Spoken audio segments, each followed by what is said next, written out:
All right, you're recording. Are we? My goodness. It's a good dinner, this. We are here on October 28, 2020. What everyone else refers to as our pandemic year is probably as good as any other year on the calendar, so therefore we're not surviving it, we're thriving in it.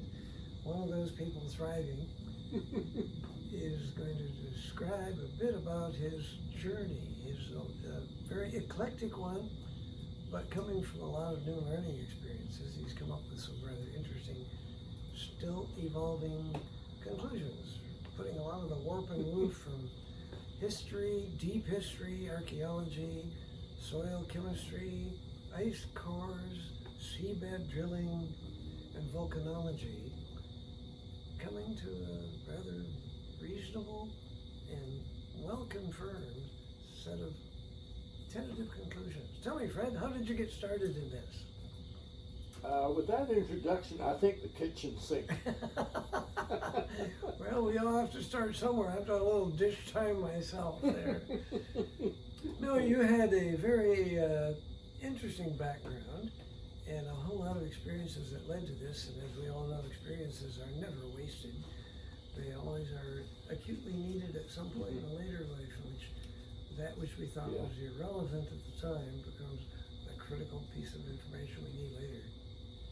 Well, you know, I suppose most people might think of their parents to start off with, but in my case, no.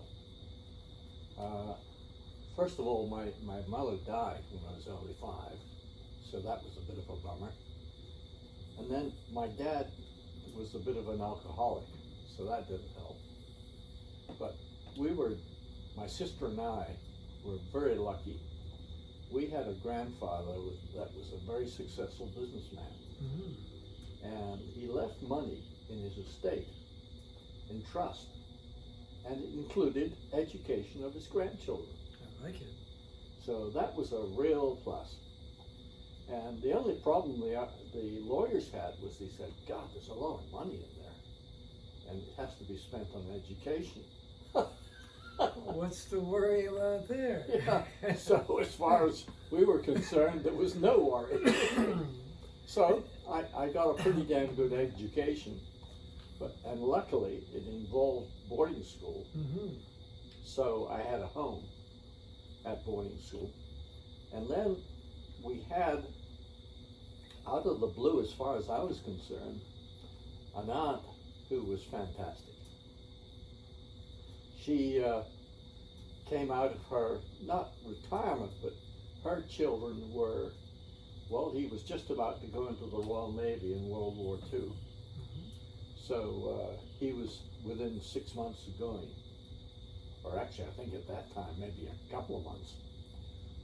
And they had a daughter that was, I think, 3 years younger, and vivacious young lady. And I immediately developed a crush on her. She was, I mean, it would be impossible not to tell you the truth. I understand motivation. And so at any rate, this aunt of mine raised us, and I can never thank her enough, although it's too late now. But at any rate, she was a nurse during World War I. Mm-hmm. And stationed over in Belgium. And maybe a lot of people sort of say, wait a minute, I thought the French and the Germans were the two combatants. But one of the things everyone forgets is the way you got from Britain to France was through Belgium, Mm-hmm. because the ports were there. Yes. And so until quite late in the game, when both British and American forces went through Cherbourg and Mm-hmm. places like Yes. that, Mm-hmm. everyone was going through Ostend and around that area. Sure. And of course Germany was coming into France that same way. Mm-hmm. So, eureka, here comes Germany, full steam right through Belgium. And then the Brits and all the British Commonwealth at that time come through that area. So they meet in Belgium before they even get to France. And of course, with neither side able to pull back without just getting out of Europe completely, it was a battle to the death, literally. And this is where life sort of throws some curves at you, because my aunt, when she was growing up, her parents or my grandparents were in the middle of getting a divorce, because you had that terrible conflict of a Scottish man who was a devout Protestant marrying a Scotch-Irish lady. Well, the Roundheads and the Cavaliers who was a Jesuit. Oh my goodness. So can you imagine that combination? Well, sooner or later, something had to give. And so they decided to separate. And my aunt, who was the only girl left in the house, the last thing my grandmother did was say, okay, I'm going to look after your education so that you are at a ladies' school. So, lo and behold, she was sent off to a seminary in a place called Ypres in Belgium. Yes. Well, That was French speaking. yes, French speaking, and very devout Jesuits. Yes. And everything was going along fine, and when she graduated, or not graduated, but I guess reached a certain age, she was asked, what she would like to study next, because she had an excellent upbringing. And she said, well, I would like to study physical education. So she then went to Bedford Physical Training College in England, and it was probably one of the best places to go at that time. And then suddenly along came World War II, or one rather. And the problem right then and there came like, well, what did she want to do? Because they weren't just going to let her go off and do sports medicine. She had to do something for the war. And she chose to take up a specialty training of training amputees how to use their limbs. Prosthetists. Which, was no easy chore in those days, because as my aunt described it, these were wooden legs and they were heavy. Yes.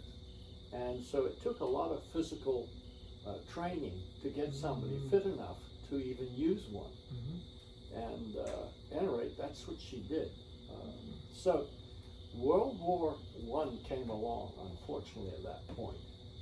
And so everybody who had any remote medical training was sent off as a nurse to France, because already at that early stage of the war, the wounded, it was just absolutely a catastrophe. They were jumping out of their trenches and running at each other. And in those days, they had developed machine guns. And these machine guns would just pour round after round at each other. And they were just knocked down like flies. And this is not to help our group listening to know that this is the pre-antibiotic era, because it was only in 1942 in January that the Alexander Fleming magic substance from St. Mary's called penicillium notatum was brought into use, and as a consequence, any injury of any kind would usually lead to sepsis and gangrene and the death that comes from that, if not immediate, over time. So this was pretty awful. This was not different from the Nightingale War in the Crimea. Oh yeah, I can believe that. And in fact, my aunt, she had some interesting anecdotes about that war and how things went. But right at the start, she ran into a major problem of being told that don't listen to the man or talk to them, just treat them and leave it at that. Veterinary medicine. Yeah. Because if you get involved with them, you're going to find you break your heart. Because what was happening, it's hard to visualize, and this is what she told me. She said that, Fred, if you can imagine, there was I think she was 21. Yeah, she was born in 1904, so that would make her how many? 6 plus 14, 20 years old. 21 years old about that time. Anyway, she was sent in, and she was sent to a tent hospital right beside Ypres, because they said, oh, well, you're from the seminary there, and you speak French, you might be of help to us. Sure. Well, of course she was. Anyway, she got there, and she said that the first Battle of Ypres had already taken place. And in case the young people don't know about this area, let me just describe it a little bit.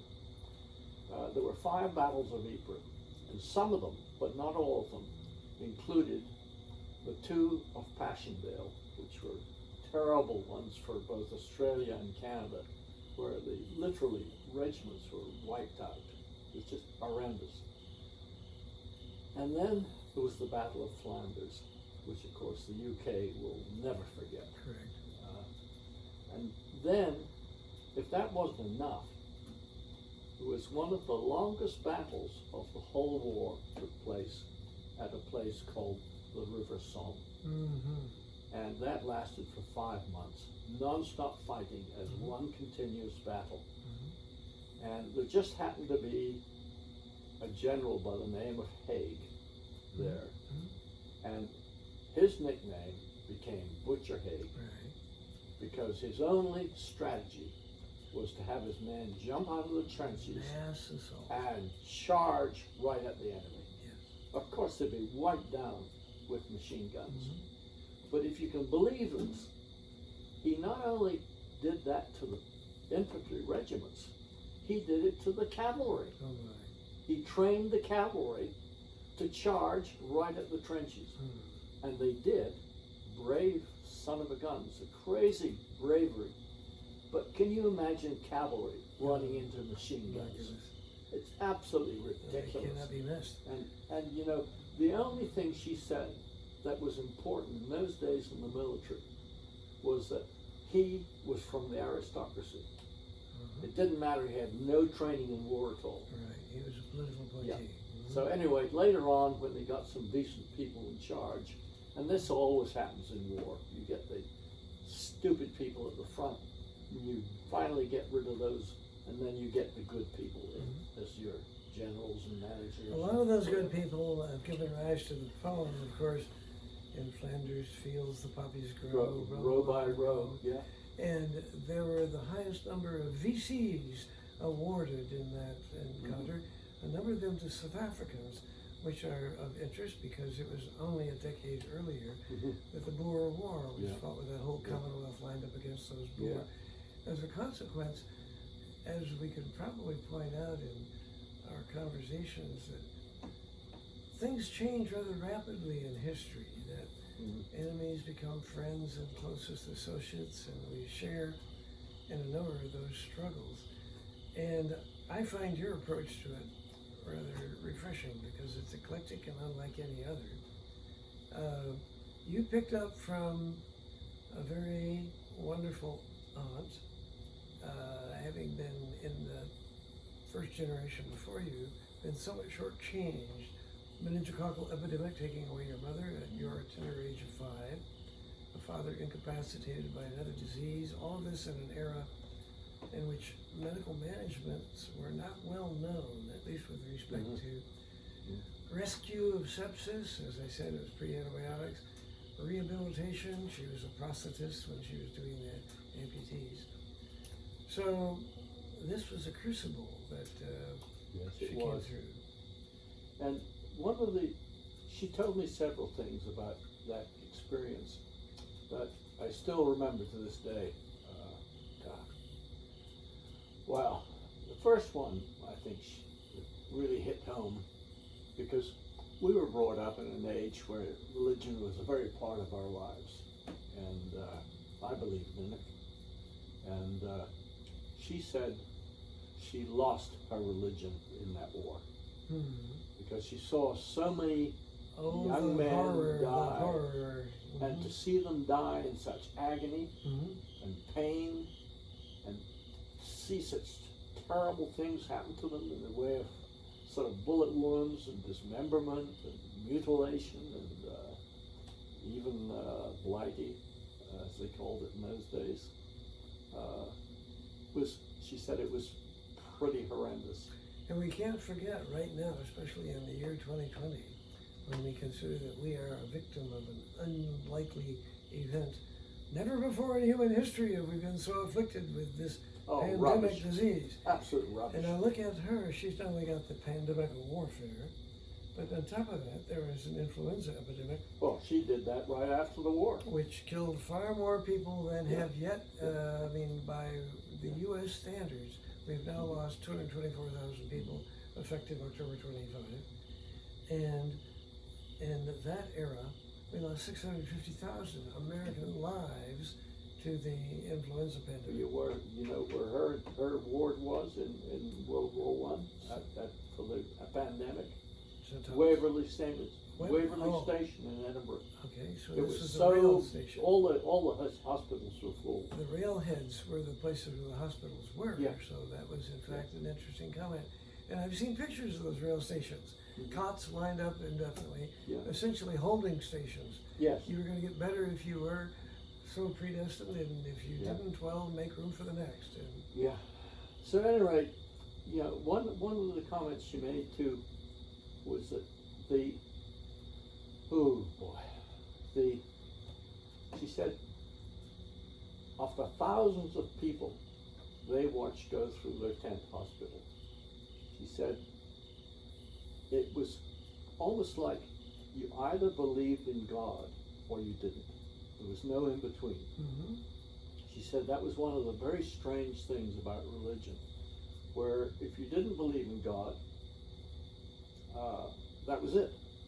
There was nobody who only half believed in God. Right. So No you're one of lukewarm the Christians in foxholes. right. Is this a phenomenon where she lost it in that environment, or as you had told me earlier, fairly devout going through university and school, but thereafter in a very analytic way, sort of picking up the sciences, you got over the idea that you needed religion in order to support. So it was cataclysmic in her case and not so much in yours. No, that's correct. But in hers, it was cataclysmic. And the other thing that she pointed out was that, if people had faith, she said it was a remarkable thing to see the difference between people with faith and people without. Because she said what would happen is, if you think about it, there were masses of regiments up and down the line, and we would be serving perhaps 3 or 4 regiments as a tent hospital. And the people coming in were all strangers. Very few knew each other. Yeah. And they weren't in a condition to sort of strike up a palsy Right. deal. They were all sort of pretty bad shape. Yes. And she said one of the things that happened was that if a person had faith, the way they approached death was totally different from those that had no faith. Because if you had faith, you believed in God and you trusted in God, and you seemed to be comforted by that to the point you could face it fairly calmly, despite knowing you were going to die. Mm-hmm. But she said those that had no faith, it was terrible to watch. The anxiety of despair. They would inevitably end up critiquing either what they had done or had not done or should have done or whatever. But it was always a sort of really feeling of unhappiness and really regret at what they had done with their lives. No peace there. I mean, No peace. The thief And- on the cross is not granted to too Yeah. many of us. And she said, We die as we then live. as they suddenly realized that yes, they were probably going to die, she said it was really tragic to watch because they were lonely, they were frightened, they sort of absolutely just wished they would die quickly. And she said the only thing that saved them was the fact that as things got worse, and they had morphine on hand, which sometimes they didn't, they would be given morphine.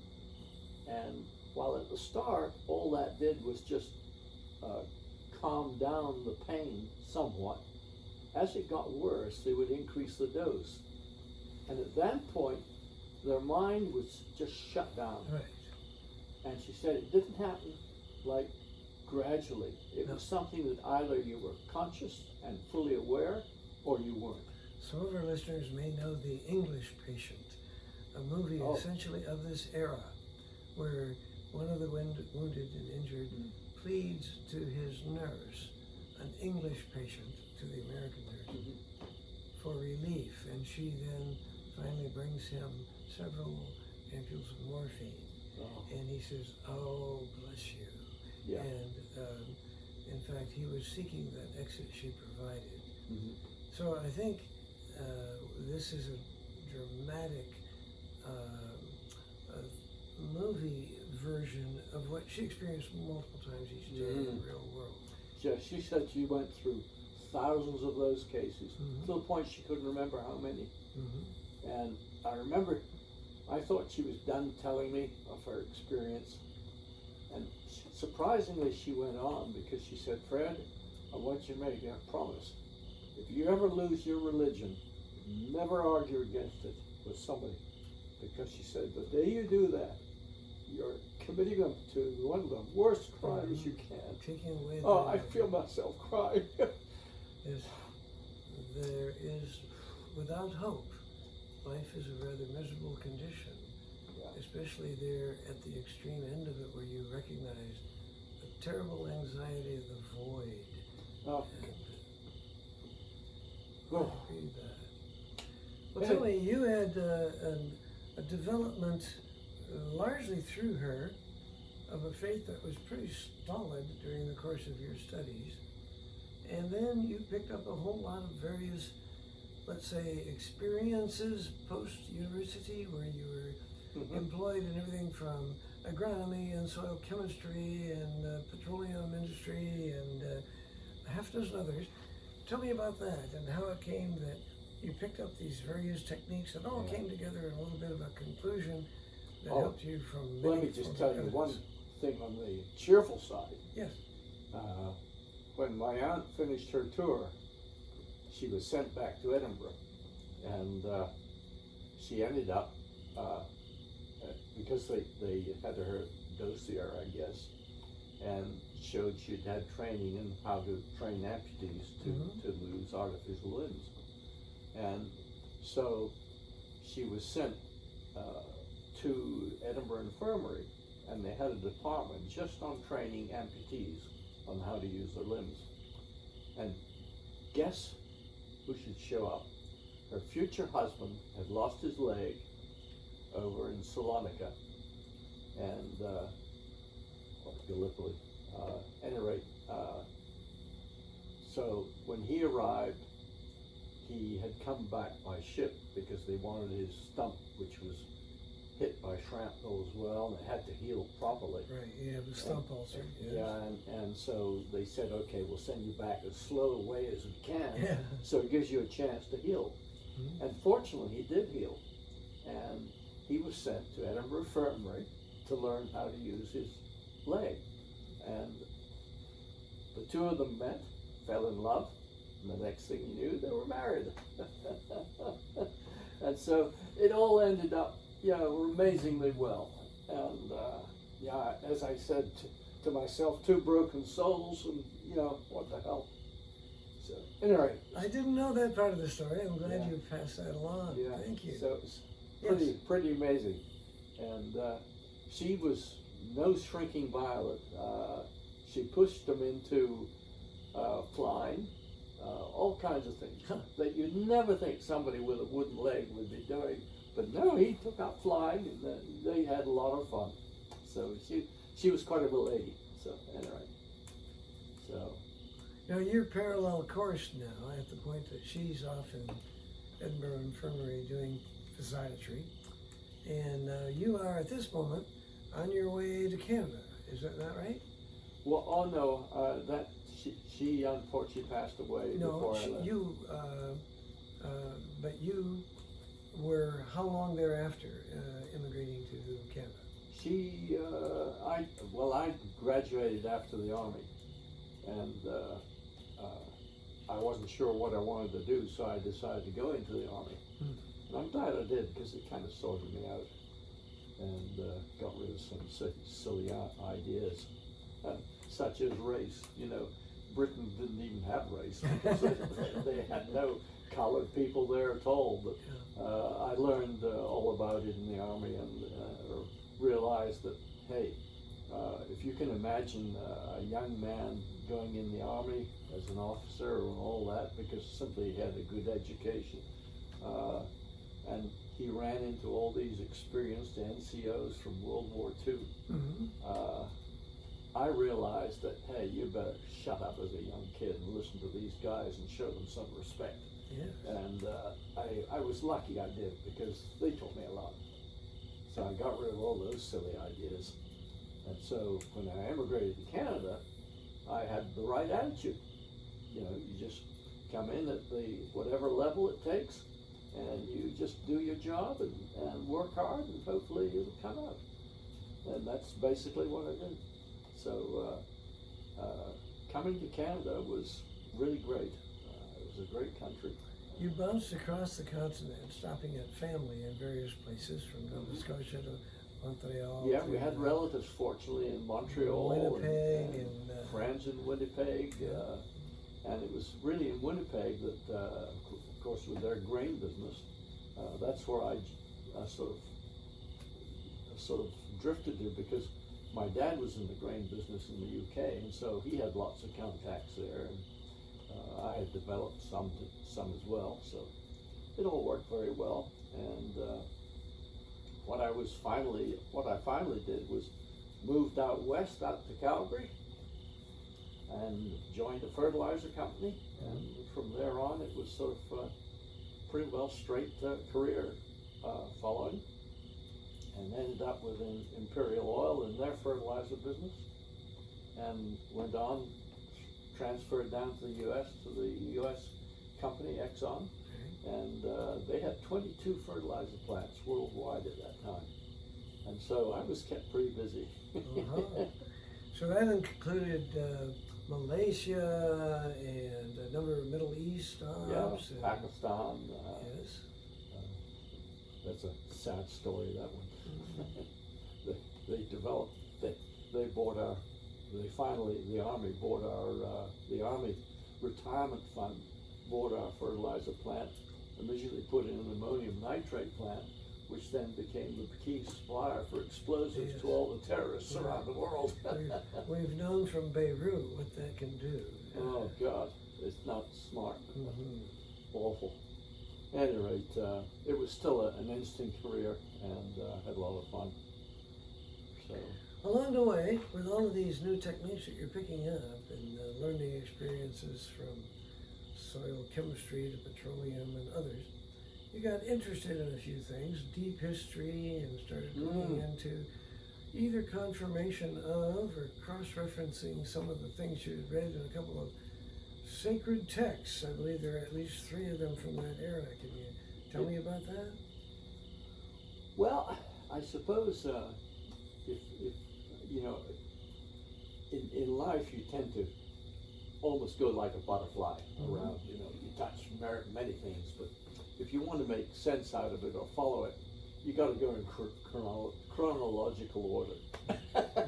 And if I was to start in a sensible way, I'd say, okay, the first thing I wanted to do was, I realized that over the years I had lost my faith in religion.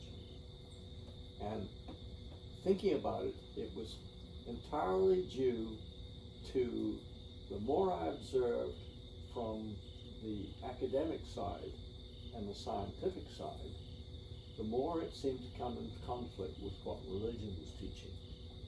And I gradually had lost most of my faith in that interim period. And didn't really realize it. It was just that, you know, with a busy life and family and, you know, things like that, you kind of lose it.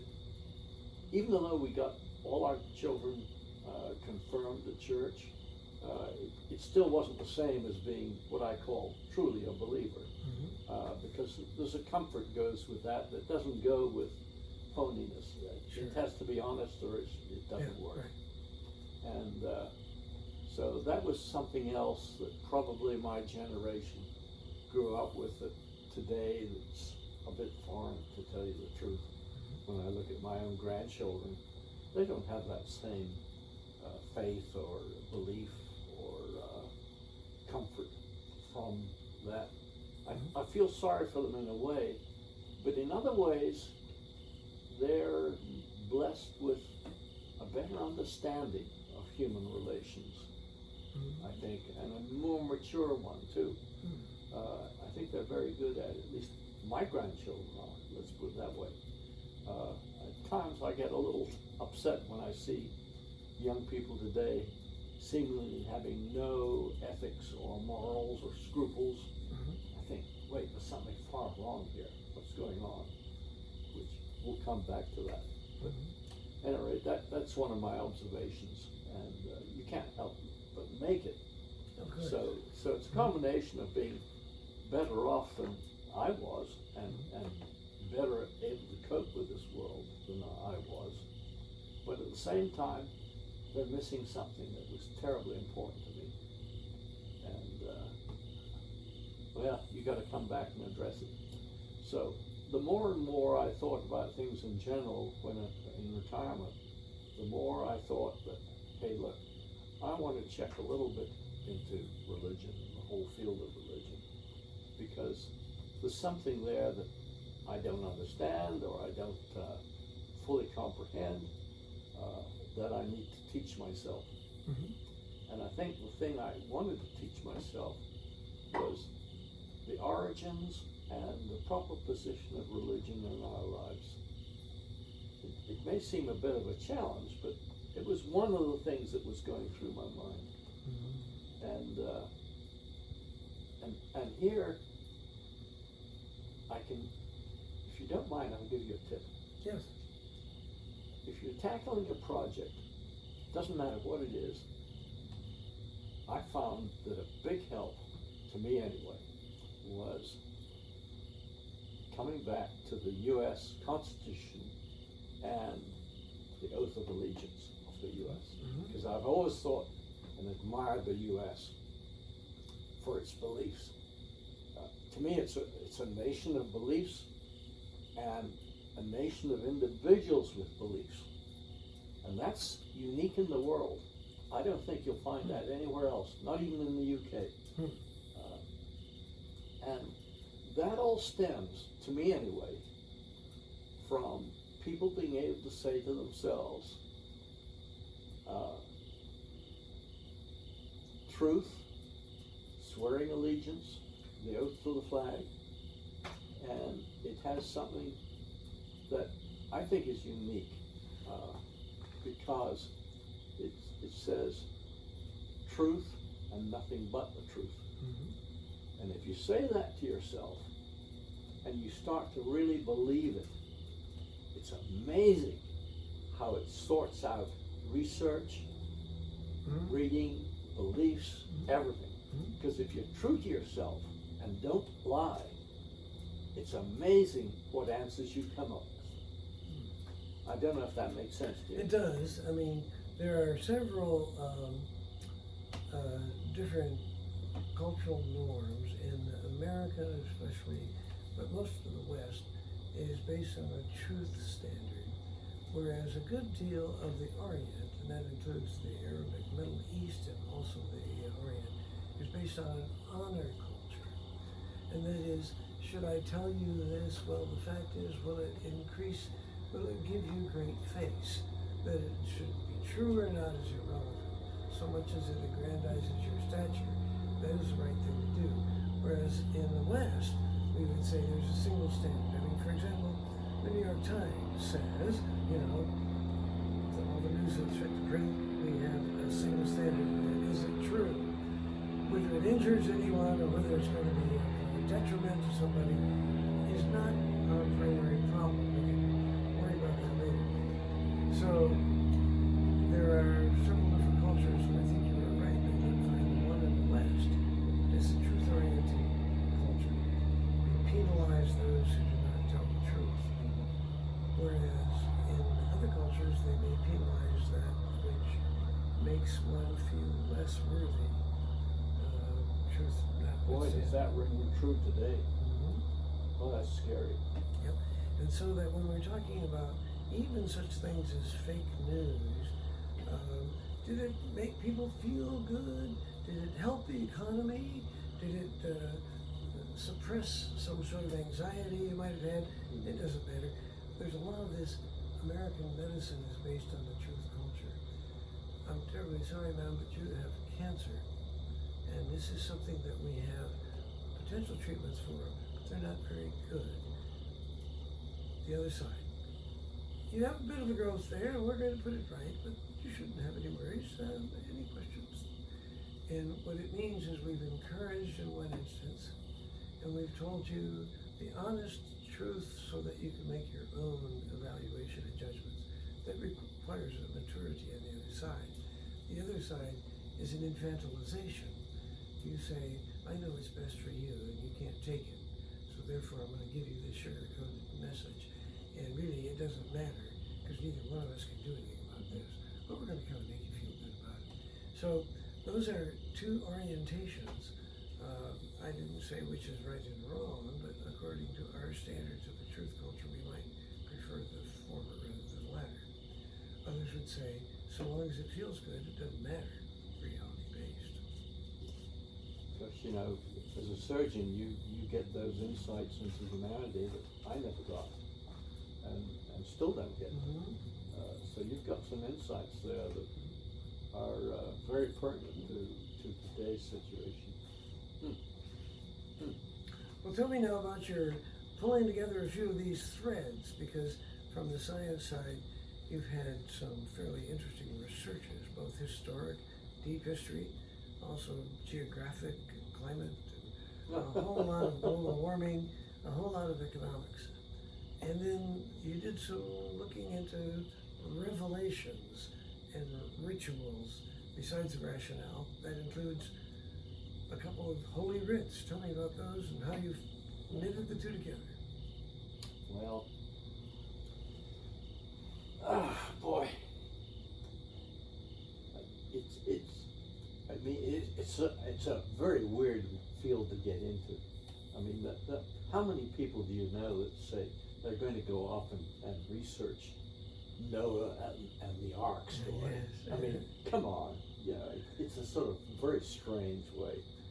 But I've had a lot of luck in my life in terms of saying, you know, what is the real story going on behind all this? You know, there's a lot of noise going on all the time.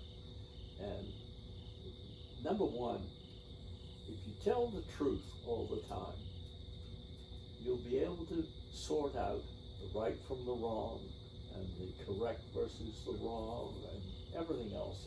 It just makes it go a lot easier. Mm-hmm.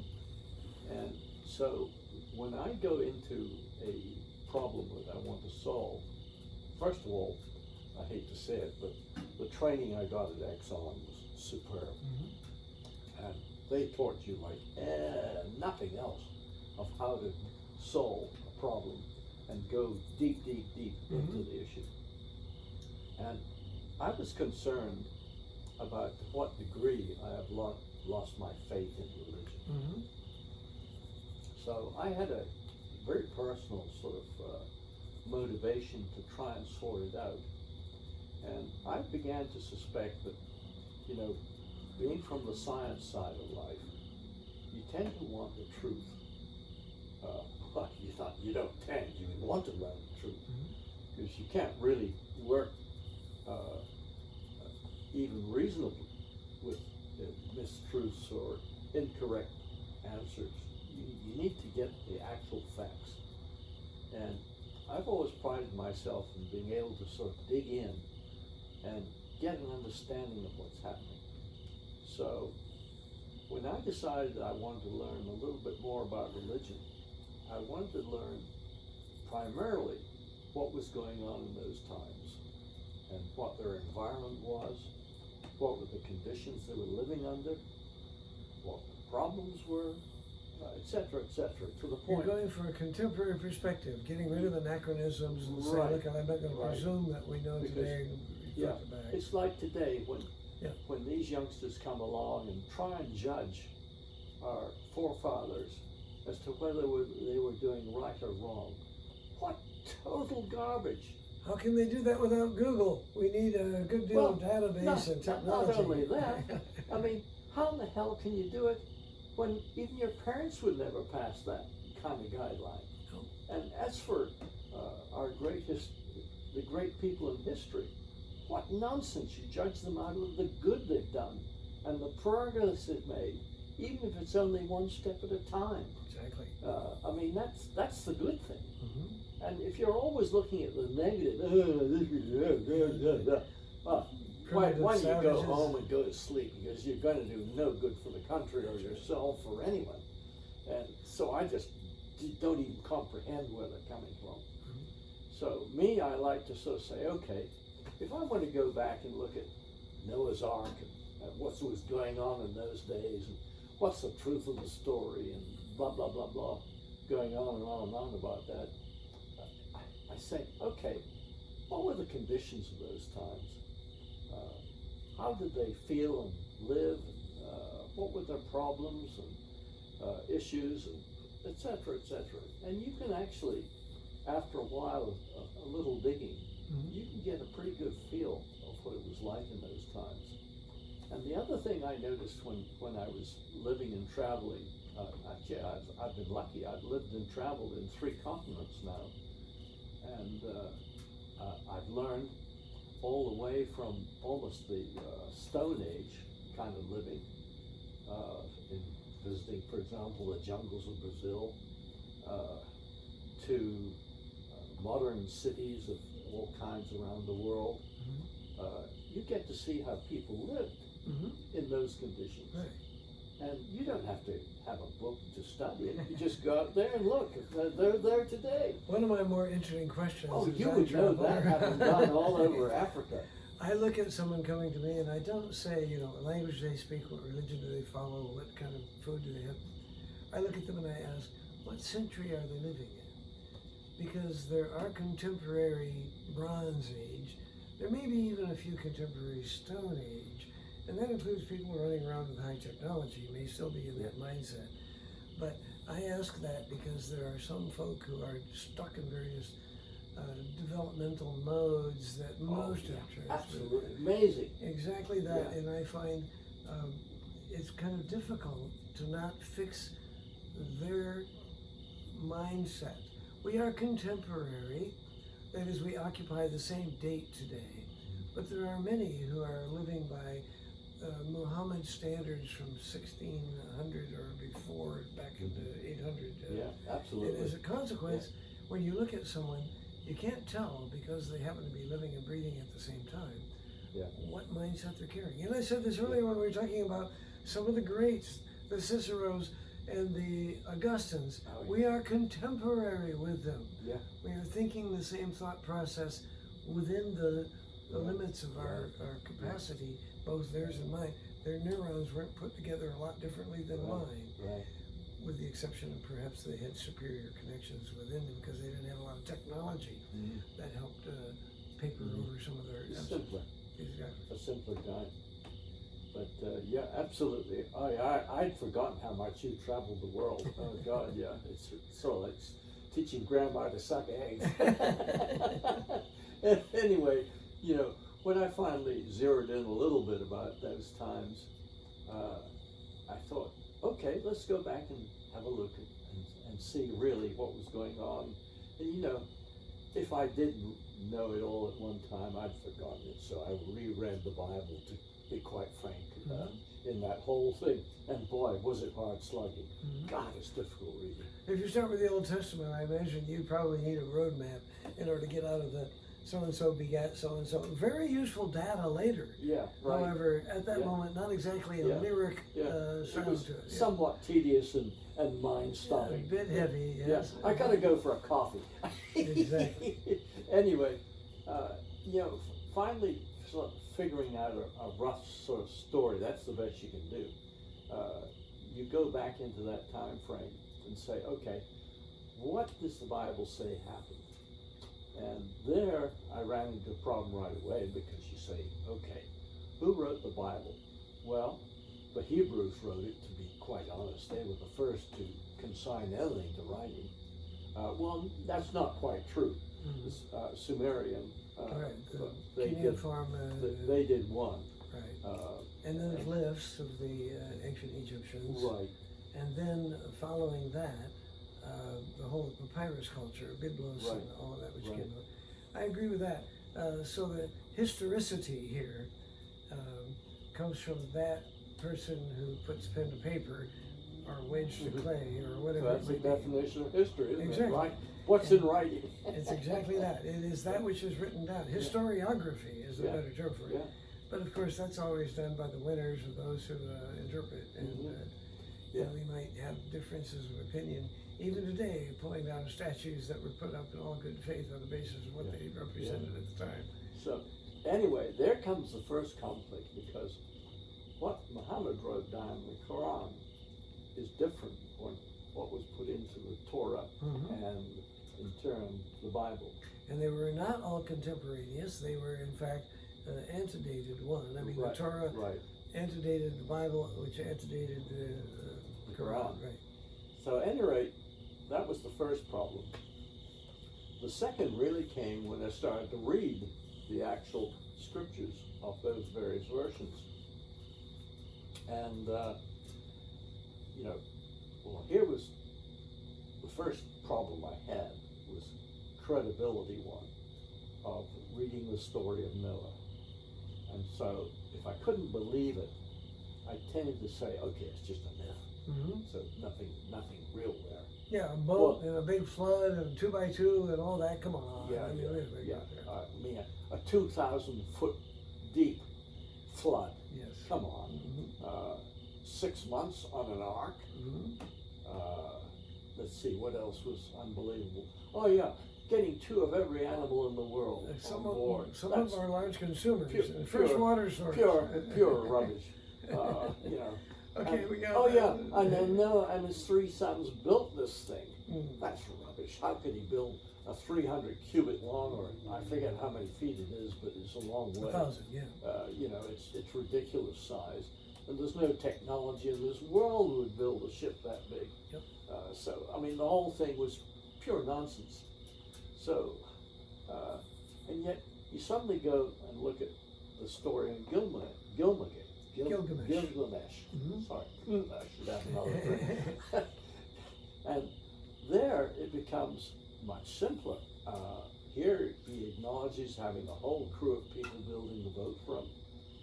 Secondly, the flood is a river flood, simply because the water coming upstream is full of dead bodies and dead fish. Valley, yep.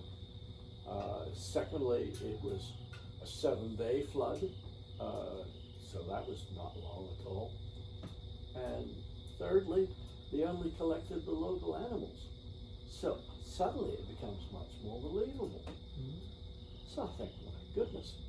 Then I finally get to the Quran, and Muhammad writes that same story of Gilgamesh, or very similar to it, And so I said, yeah, that makes sense.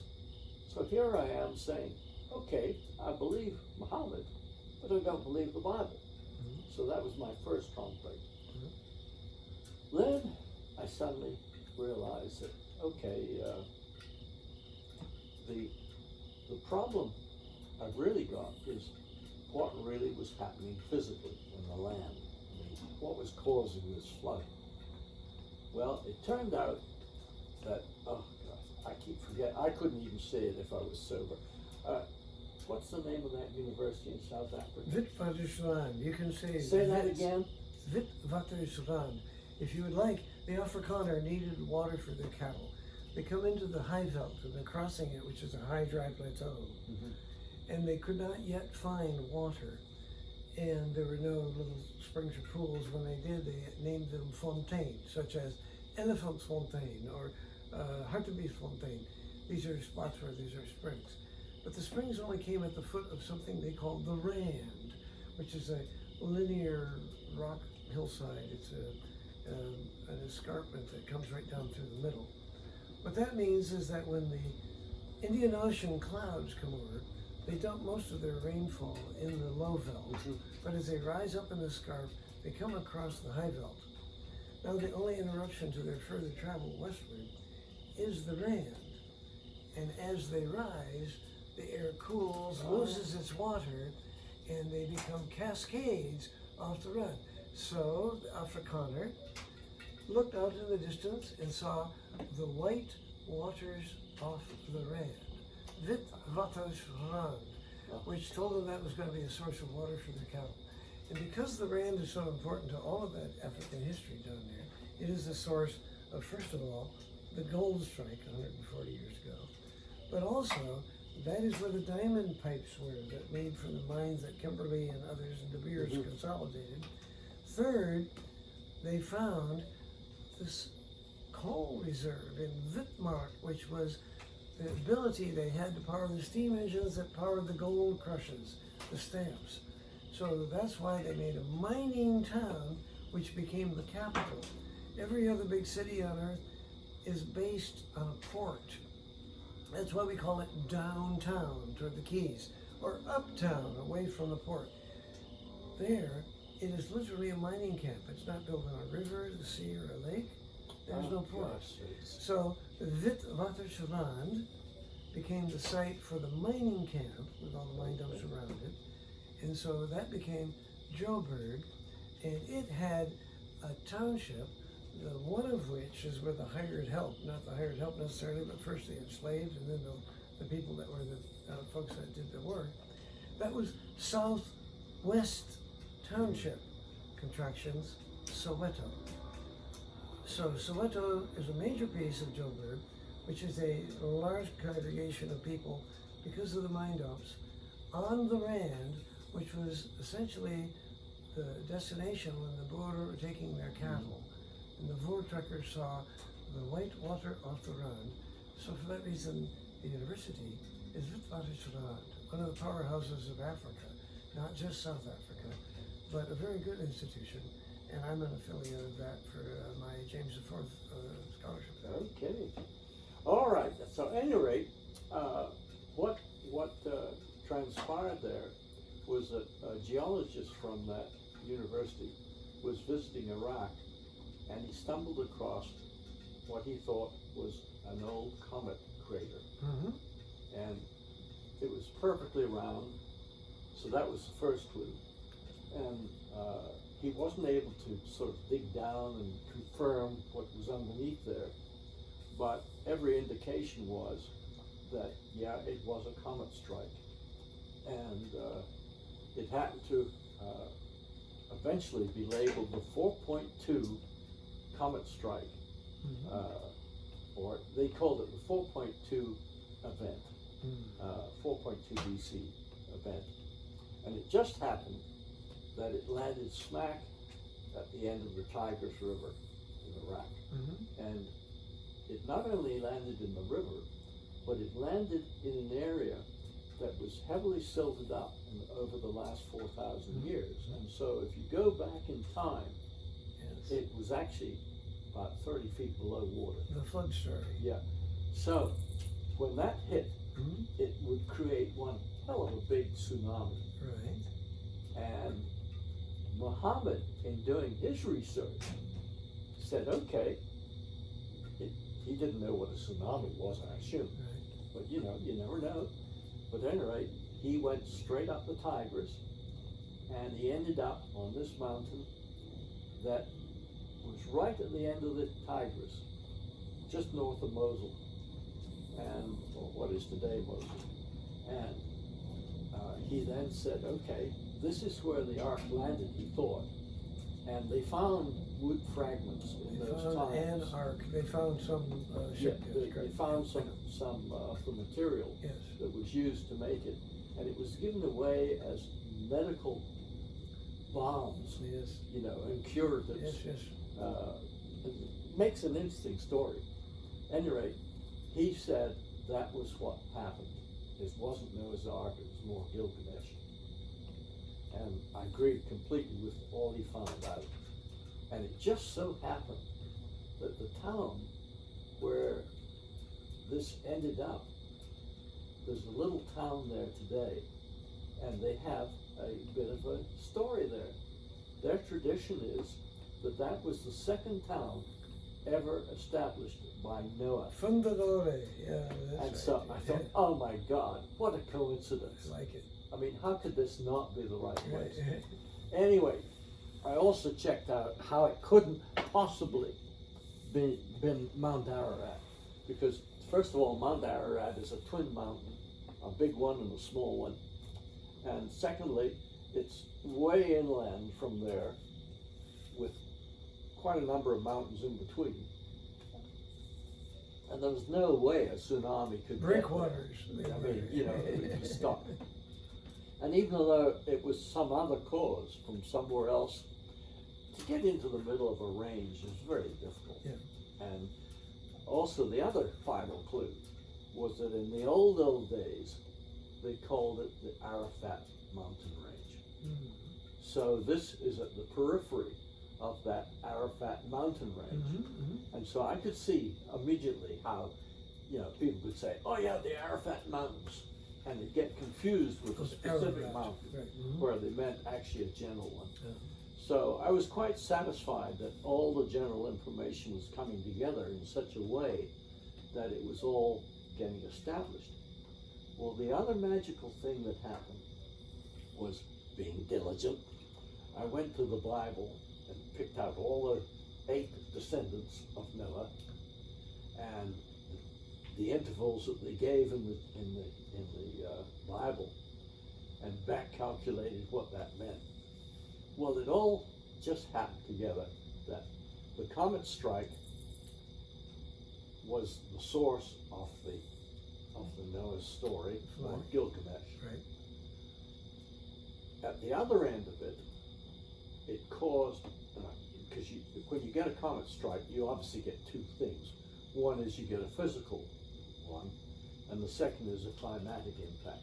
Mm-hmm. Well, the climatic impact, usually on either volcanic or comet strikes, are long periods of drought or climate upset. Mm-hmm. And they can go on for several hundred years, in Mm-hmm. fact, thousands if they're big enough. Mm-hmm. And at any rate, it just so happened that this one hit in 4.2 BC.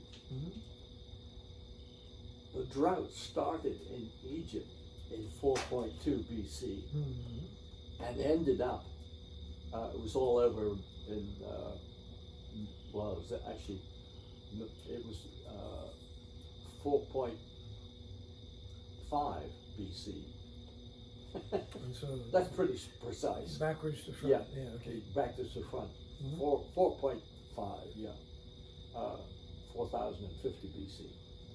And Eureka, that gets us up to one of his descendants, Joseph, Mhm. who comes in with his interpretation of the Pharaoh's dream Right. about 7 7 good years, years. followed by 7 bad Right. years. The fat cattle. And it's smack on that time frame. Mm-hmm.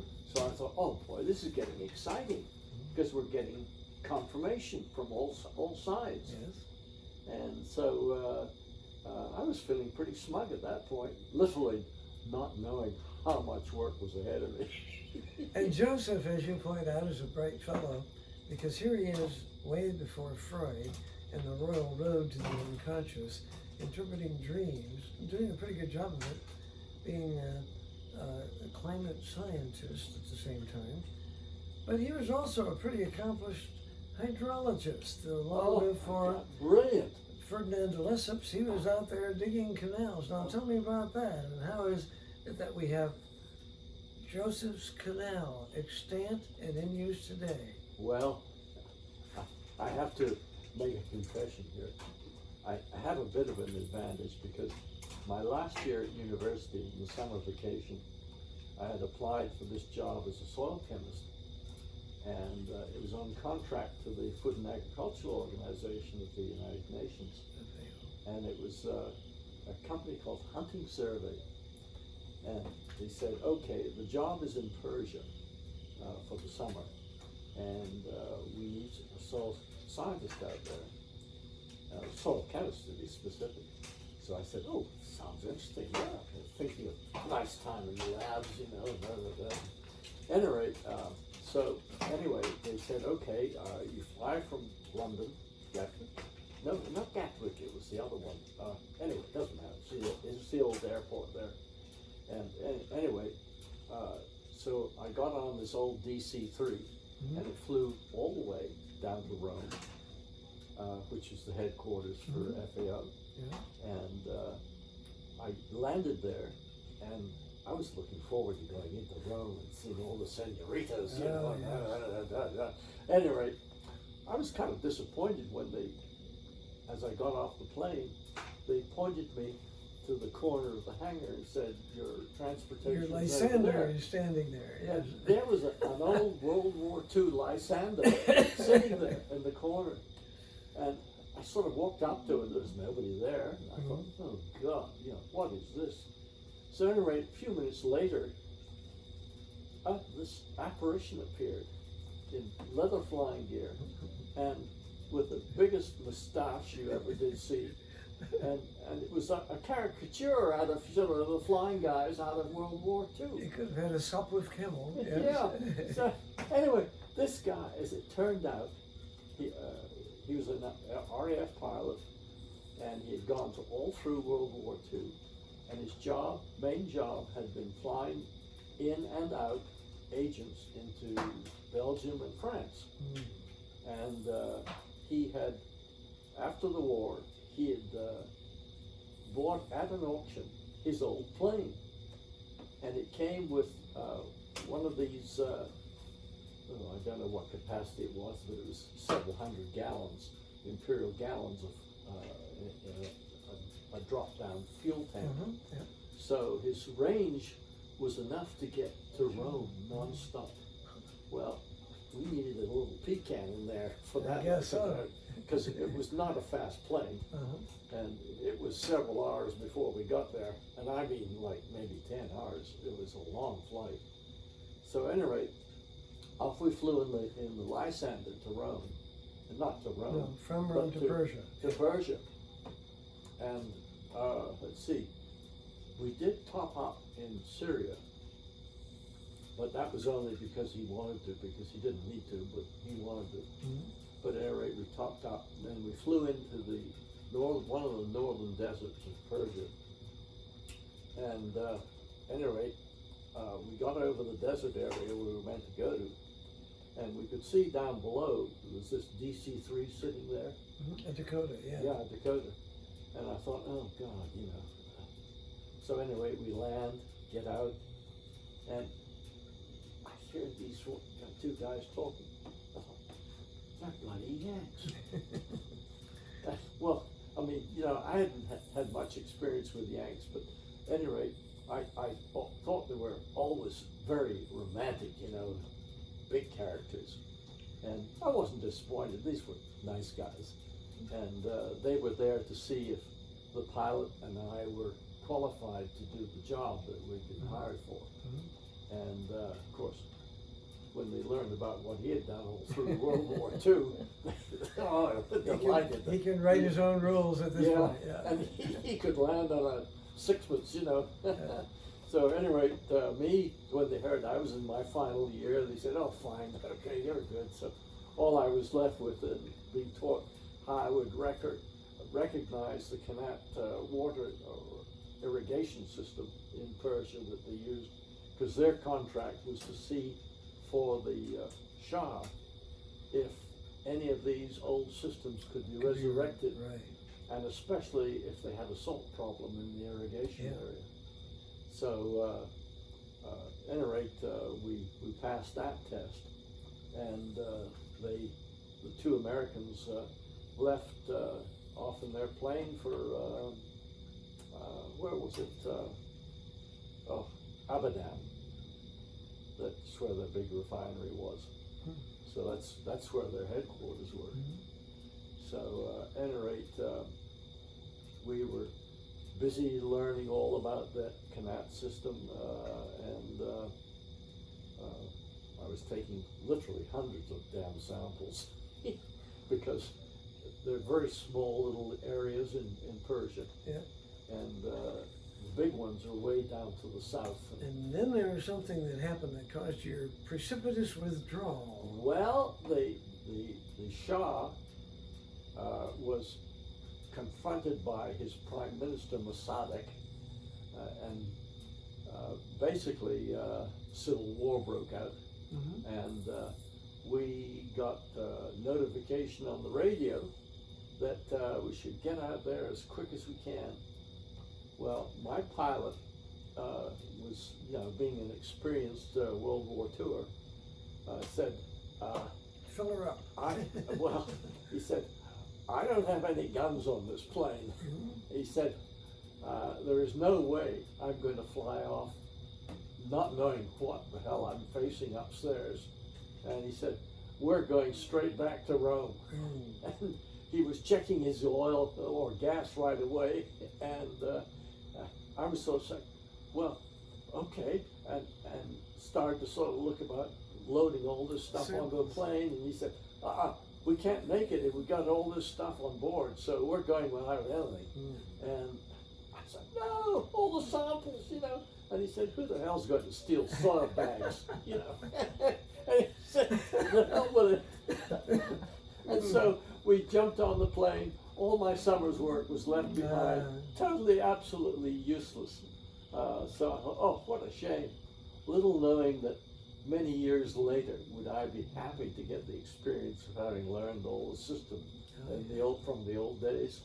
And also I had to help educate the farmers of the Platte River Valley and Colorado and everywhere else to using irrigation to raise lettuce. So you brought this Persian experience from those canals, and then you took a look at our good friend Joseph, who wanted to do something about food security, having interpreted the dream about these lean cattle and the fat cattle in the sequence. And he said, no, I got to do something to lay food by, I believe is what we call it today.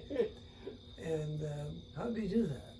Well, it's an fascinating story. I don't know how many people could have unraveled it, because you have to have spent your career in agriculture, and your dad being in the grain business and grain trade, that helped a lot. And going through World War II and learning how they saved all their rations. And if you can't grow it, you have to either change your diet or find new land. There's no other way. Because you think about the 7 good years followed by 7 bad. If you saved up all the 7 good years, it exactly equal the 7 bad years. A wash. So it's completely unsolvable problem. So you say, okay, what if we save 20%? Well, that's equal over 7 years to 1.4 years of consumption. So if you save 20%, you get to put in the barn 1.4 years. That doesn't add up. No. Even if you went to 40%, which you'd be starving, you couldn't make it. Yeah. So it's only 2.8. You got to generate new food stocks. Not even half what you need. Yeah. So what do? Well, obviously that's not the solution. And the only thing you're left with is, somehow or other, we've got to get water to this dry land and grow some more crops. It was a big depression, the Fayoum Depression. So at one there. earlier period, it was a lake. Yeah. And then, having been dried out, there was some soil, presumably from the lake bottom. Yeah. And all they needed was some water. Now, where is that going to come from? Well, that's another story. At any rate, what's going on at this stage is, first of all, Joseph has to convince everyone that, number one, they can save maybe 10% a year, so they get 1.4 years put aside. Yeah. But the other 5.6 years, Yeah. you know, so he says, okay, there's only one possible way of doing it, and that is to get water to the dry land that's not currently farmed. Well, if you came up the Nile Valley in those days, which Joseph had done as a prisoner to be sold into slavery, Yeah. you find out that the Nile Valley, Very along the primitive, river, very primitive, deep channel. they raise all the water by rocker arm with a little bucket at the Yeah, end, with a goat. and you can probably go in 200 or 300 yards max from the river before it gets too uphill Yeah. to move it. Uh-huh. So, okay, so you can water a narrow strip. So how do you suddenly water the rest of the 10 miles to the western edge of the Nile Valley? Well, that's the big question. So, all right, so that's the challenge. And it's then that you have to be a bit of an expert in hydrology, because you've got to get this water up high enough to water the ground that's way above you. Because during the year, for 2 months of the year, the Nile Valley gets this massive flood of monsoon rain that drops on the Ethiopian mountains. I think you know all about From Lake that. Tana down through the Blue Nile, the Right. Ripping Gorge And there, and a lot And of it silt. brings all kinds of sediment down and everything else, but it is like a breath of fresh air to the Nile Valley, because first of all, it cleans all the trash away from before, the last crop year. Then it brings fresh soil down, so it's nice and full of rich nutrients. And it sort of, while it doesn't help the land because it dries out quickly, it helps the river keep going. Although White Nile is responsible for the long term. Right, that comes out of the Great Sud, the largest wetland on Earth. Yeah, and the inundation comes from the Ethiopian mountains. At any rate, there's Joseph sort of saying, okay, we got all this short-term water and then nothing. So how do we get the water up to the high end? Which, I mean, if you picture the Nile, here's the Nile River 30 feet below the ground, running through there year-round. Then you go up to the flatland, but it rises slightly to the western wall of the Nile Valley. And it's sort of weird because in places it'll go up and then down and then up. It depends where the inundation is all the time. And the inundation only gets up to the extreme edge about once every 10 years. The rest of the time, no, it doesn't make it. It's only part way up that valley. So, okay, I've got to get the water up there, and I've got to get it running along the top of the land rather than down 30 feet down below. So how do I get it? Because I can't raise it up by rocker arm. You know, that's hopeless. No. However, if I go back upstream, I'm going uphill. And if I go back far enough and cut in there, then I get the water flowing downstream and get it actually after a while running on top of the ground. So that's what he decided to try and do. And in that process, he sort of was breaking ground because nobody had ever done that before. And the massive scale, as I described it, that's greater than a pyramid project. Right. In terms of manpower needed. Yeah. How do you build a canal in that short time? It's That- impossible. That 250 So, kilometers. anyway, he got up to a place called Darien. Well, first of all, when they set off, he asked the Pharaoh, made this suggestion, and he said he had to find out how he can do the canal. And the Pharaoh said, okay, you better get going quickly.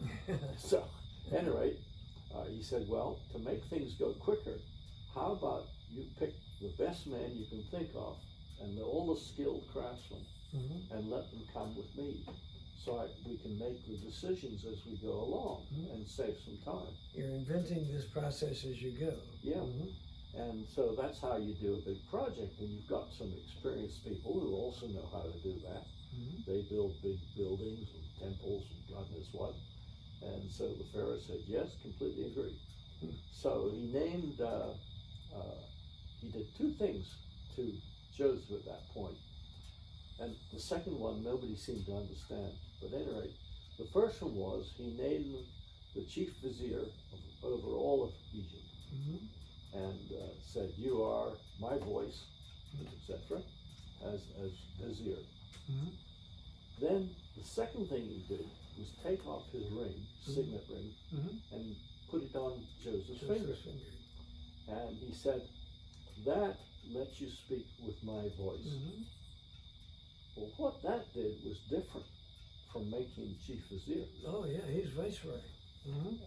Because at that point, speaking with the Pharaoh's voice, he was the voice of the Pharaoh, and it didn't need any approval from him. Joseph was the one making the decision.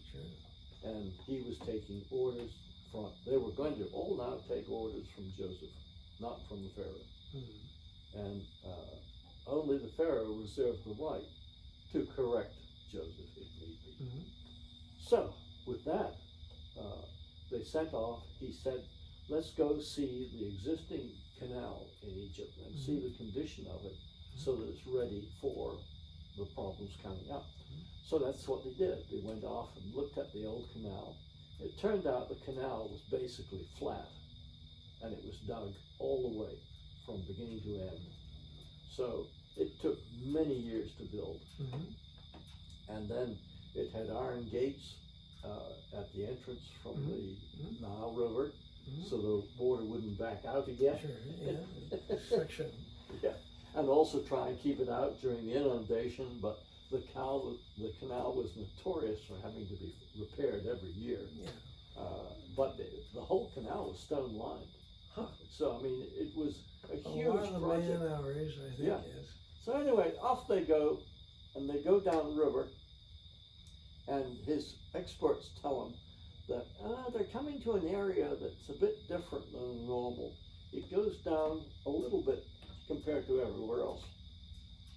So they got to this place where it just happened that the Sohinga canal stopped, and it was called Darien.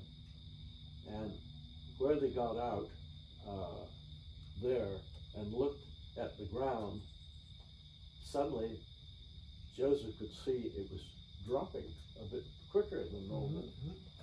And sure enough, after they figured that if they hand dug the canal for the first 10 miles, they would finally reach the point where the land had dropped down to the point hydrology was going to look after the water from then on. Exactly.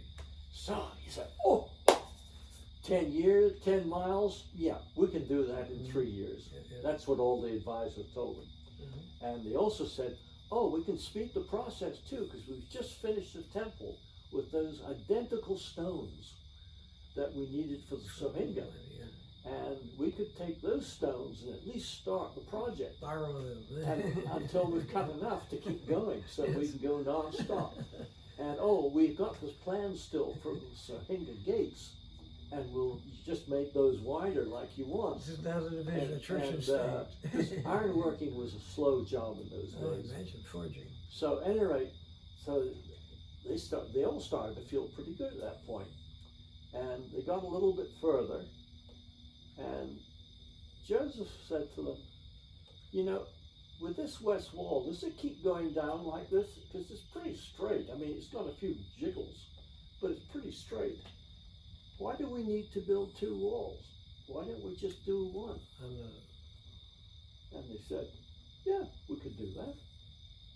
And, well, not only that, we don't have to dig it at all. We can get the oxen up here, and we'll scrape the soil like we do when we build the levees that go between the canal where the canal will be and the Nile River. A berm. Because we build, we make blocks where we put the water in and then do it one after the other. So that's what they decided to do. And the next thing you know, there were a few indentations, but those act as reservoirs for reserve in the canal in case anything happened. If they got a leak, they got lots of water. In series instead of parallel. So suddenly, they can build the whole damn canal by doing it all at once. You do it in sections. And they're used to doing it that way. And then all the levees done, everything. You can't believe it. The archaeologists have uncovered the whole bloody lot. And there is the evidence right in front of you. You can't knock archaeology. They're damn good. So anyway, there were a few little sort of interesting stories on the side, but the basic principles are all done. And so, they could do the whole project. And it's incredible. The area they've recovered is over 1 million acres versus the 400 they had before. So you go from 400 acres. So you go from 400,000 acres to 1 million, adding 1 million. Triple. And suddenly Egypt is the powerhouse of the grain world. And the wheat came along at that time, wasn't it? That was the inaugural use there. So in fact, they just brought in the grain. Just incredible. And so that's how he did it. Well, now we have Noah and Joseph's Canal and the Great Flood. There's one more little datum bit there besides the holy writs of the Torah, Gilgamesh, and the Bible. Now you're going to put all of these together. By the way, the scriptures and the Torah and the Bible never covered that story. Oh no. It's all an Egyptian story. I heard that, yes. Because in fact they were separated from. That was way down in Egypt land. Right? So quite incredible. Then later on, when the Sensuret one decided to make the, actually it was, I'm wrong, the first pharaoh to say, I want to build or make the Fayum a reservoir that's active. He did it during Joseph's early stage. And later on, his second descendant called Joseph in saying, hey, we went down to the Nile River to hook up our canal to the Fayum and discovered it's lower than where the Fayum is. So we can't use it. How do we solve that? Well, Joseph knew right away how to do it. He said, I'll just take the end of my canal and extend it into the Fayum. And that does it. And sure enough, it did. And so that was the way he solved that. And that was the Pharaoh's order that he sent around everyone else that ended up in Cairo.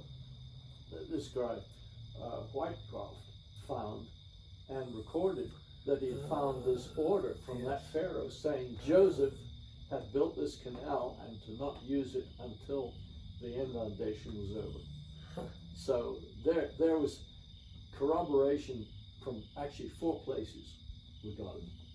And so I figured, after that, how many more do you want? And it's amazing. Well, with this corroboration and a whole lot of synthesis here, we have congruent stories, some of them with data, some of them with humanitarian storylines and other things. How do you bring this warp together with that woof and come up with something approaching a truer insight into what you've learned already from those scriptures? Oh, it was fun at this stage because Sensuret one, well, let me put it this way.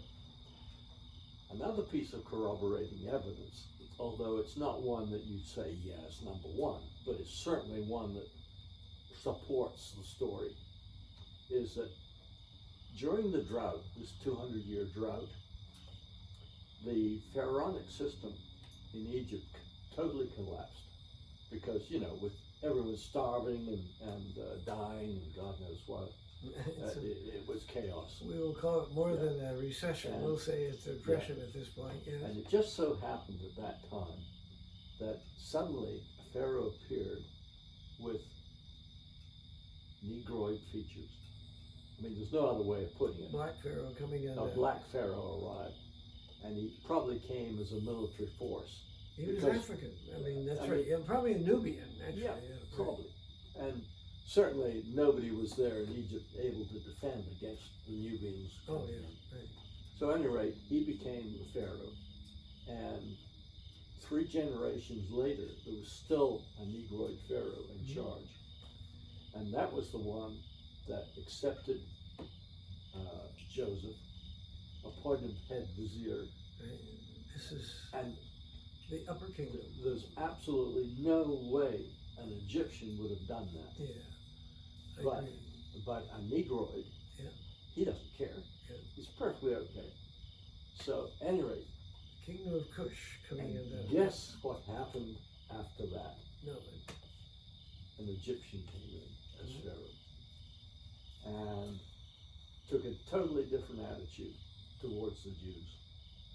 And within 50 years, they were all enslaved. And if you can believe it, Abraham, way back, had predicted in 400 years the Jews were going to be enslaved. And it happened to the year. And I couldn't believe it. And there was another point. I didn't know that part of that story. No, good. So at any rate, then I go on to describe how Senusret I built his camps and the villages and the facilities to make mud bricks. And he was going to build, he was going to build his pyramids out of mud bricks. And that he did. But unfortunately, when the pyramids got really high, the mud bricks collapsed under the weight. And so he had to forget all that and go down, further down towards Giza and build his proper pyramid there, out of stone. Those were step pyramids that he built with mud, and then it became the Cheops coated pyramid when they were done there. And so that was all fascinating.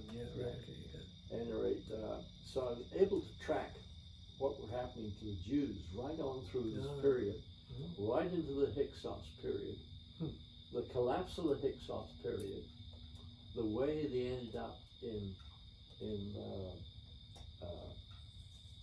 they ended up in Memphis, not Memphis, but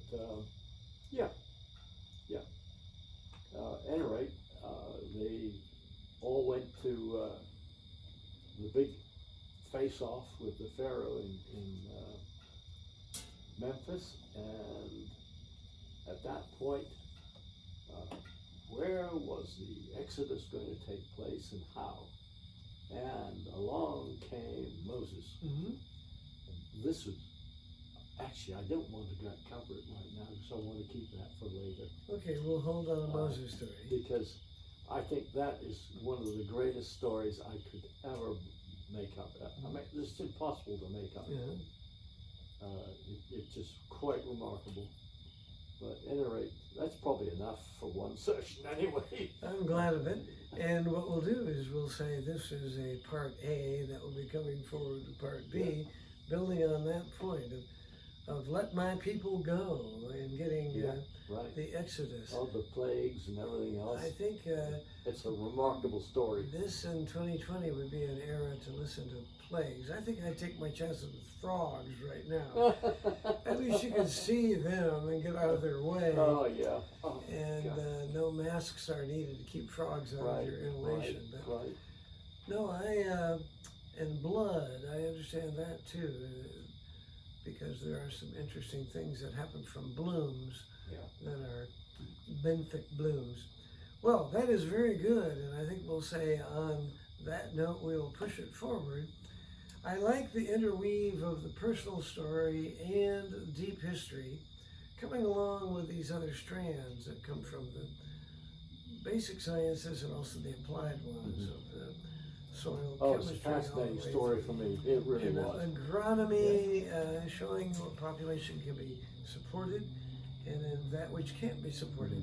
Because it isn't too long from that point forward that we'll talk about not just plagues, which we now are pretty much in the middle of, but famines and the pestilences as well. Yes, I agree, and How do we stop this? adjourn. Do you know how to stop it? Yes, you push the red button on the bottom. Let's see here. Okay.